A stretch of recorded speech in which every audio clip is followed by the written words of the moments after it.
Assalamualaikum warahmatullahi wabarakatuh. Alhamdulillah wa syukurillah ala nikmatillah wa la hawla wa la quwata illa billah wa ba'du. Sahabat sekalian yang seiman dan seperjuangan yang saya hormati, tidak lupa pula bagi seluruh para santri dimanapun mereka berada, dan juga para ulama, pejuang bangsa dan negara Indonesia, dan juga saya hormati, bersatu kita teguh, bercerai kita runtuh. Alhamdulillah, di momen yang berbahagia ini, kami sangat mengapresiasi dengan baik atas perjuangan para ulama bangsa dan negara Indonesia dalam menegakkan suatu kebenaran, dalam menegakkan suatu keadilan, karena ini akan mengingatkan diri kita sebagai regenerasi bangsa untuk kembali kita membangkitkan semangat nasionalisme dalam menegakkan suatu keadilan. Saudara yang berbahagia, dalam konteks ini, kalau kita berbicara masalah nasionalisme, tentu mengingatkan pada diri kita untuk kembali kita membuka sejarah tentang peristiwa yang terjadi di 10 November 1945, yang kemudian ini dijadikan sebagai hari pahlawan.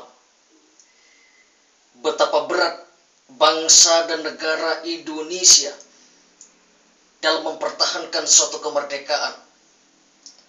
Walaupun kita tahu banyak di antara mereka para pejuang bangsa berbagai macam ras, budaya, suku, bahasa, dan sebagainya.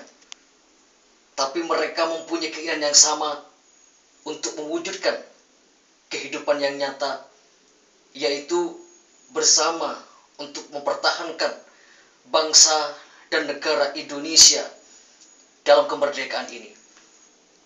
Saudara-saudara yang berbahagia,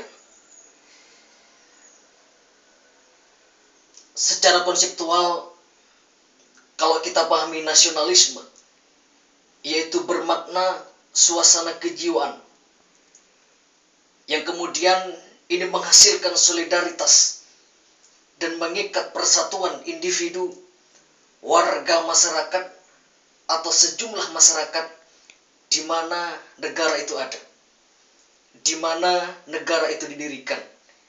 Inilah nasionalisme. Kalau kita ketahui bersama, sebagai agama yang universal, dalam Islam tidak membatasi diri pada wilayah, etnis, dan tanah tertentu.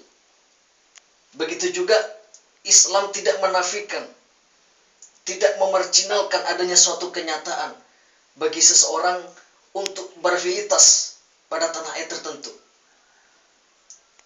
Kaitannya sekarang dari yang kita ketahui tentang kaidah hubbul waton minal iman, cinta tanah air ini sebagian dari iman. Sebetulnya ini mempengaruhi pandangan kaum muslim pada umumnya. Memang benar, Islam itu tidak bertanah air. Tapi kalau kaum muslim, pastilah mempunyai tanah air. Subhanallah. Kalau kita korelasikan, kita memahami nasionalisme dalam perspektif Islam, pertama kali kita untuk menilai sejauh mana pertumbuhan dan perkembangan nasionalisme itu sendiri.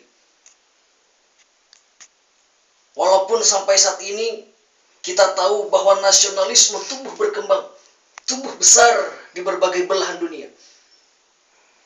Tapi dari titik mula, nasionalisme juga berkeinginan untuk meninggalkan adanya hal-hal kezaliman, penindasan, penistaan, dan sebagainya. Tapi dari satu pihak, adanya hal ini pasti berlawanan dengan orang-orang yang ada di sekitarnya. Semangat anti ketidakadilan, semangat anti penindasan, ini akan menggalang solidaritas bagi orang-orang yang tertindas untuk melawan kaum-kaum penindas. Saudara yang berbahagia, Islam sangat mendukung nasionalisme. Nasionalisme juga sangat mendukung, menjunjung tinggi ajaran Islam.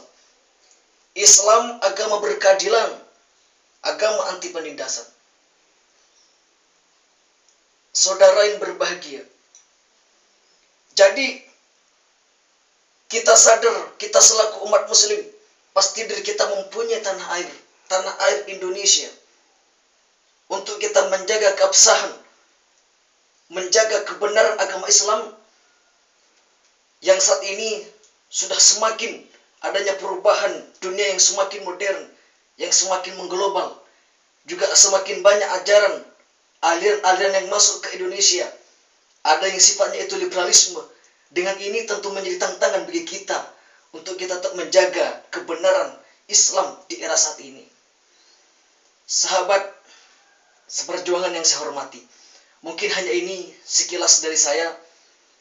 Akhiran, wallahul muwaffiq ila aqwamit thoriq. Wassalamualaikum warahmatullahi wabarakatuh.